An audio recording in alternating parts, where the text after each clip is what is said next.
Сега новата схема е с семена за създаване на биологични семена, където създаването на семена за зърнено-житни култури е с толкова висока ставка, която е съпоставима с зеленчуците, плодовете, и е много вероятно паричките в нашия сектор да свършат още тази година, защото определени хора явно са знаели за тази нова схема.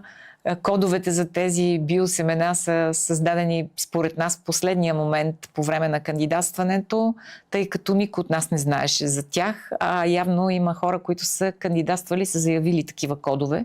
Даже аз съм убедена, че такива кодове не съществуваха, тъй като аз произвеждам някои видове семена, като регистриран семепроизводител, например семена за пъпеши, и опитах да сложа такъв код на един от парцелите си за производство на семена. Нямаше. Имаше само за семе от картофи, но се оказва, че в последните дни на кампанията такива кодове са се появили.